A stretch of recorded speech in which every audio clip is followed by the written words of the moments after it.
আমার বাড়িতে সহজে কেউ মাছ খেতে চায় না, আর এই রেসিপিটা করলে মাছ ছাড়া অন্য কিছু প্লেটেই নিতে চায় না। খুবই সহজ এবং ঝামেলামুক্ত রেসিপিতে চলুন আজকে রেসিপিটা আমরা তৈরি করি। আপনি এখানে আপনার পছন্দ অনুযায়ী যে কোনো মাছ নিয়ে নিতে পারেন। তারপর একে একে হলুদ গুঁড়া, মরিচ গুঁড়া, লবণ, জিরা গুঁড়া, ধনিয়া গুঁড়া এবং আদা রসুন পেস্ট। এরপর আমরা এখানে গোলমরিচ দিয়েছি এবং পাপরিকা পাউডার দিয়েছি, এটা অপশনাল, আপনাদের ইচ্ছে হলে দিতে পারেন বা হাতের কাছে থাকলে।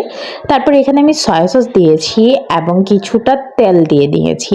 তারপর এটা আমরা ভালো করে মেখে নিব। আর মাছের গায়ে কিন্তু আমি কাটা দাগ দিয়ে দিয়েছি যাতে ভালো করে মাছের ভেতরে মশলাগুলো ঢুকতে পারে। যদি মশলাগুলো ভালো করে মাছের লেয়ারে লেয়ারে যায় সেক্ষেত্রে কিন্তু টেস্টটা অনেক বেশি বেড়ে যাবে।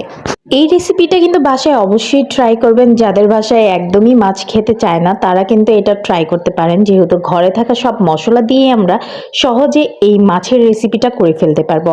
আমি শিওর আপনাদের বাসায় সবাইও কিন্তু এরপর থেকে এই রেসিপিটা বারবার খেতে যাবে।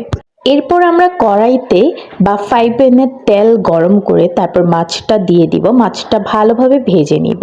আর এখানে ভাজার আগে আপনি চাইলে ম্যারিনেট করে কিছুক্ষণ যদি রেখে দিতে পারেন তাহলে অনেক ভালো। আর যদি আপনার হাতে টাইম না থাকে সেক্ষেত্রে আপনি সরাসরি ভেজে ফেলতে পারেন।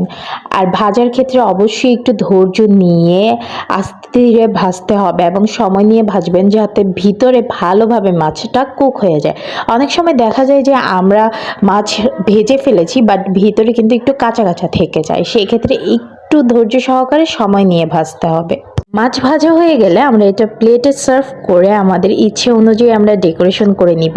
আর আজকের রেসিপিটা আপনাদের কাছে কেমন লেগেছে অবশ্যই জানাবেন এবং এই রেসিপি যদি ট্রাই করেন আমাদের সাথে শেয়ার করবেন।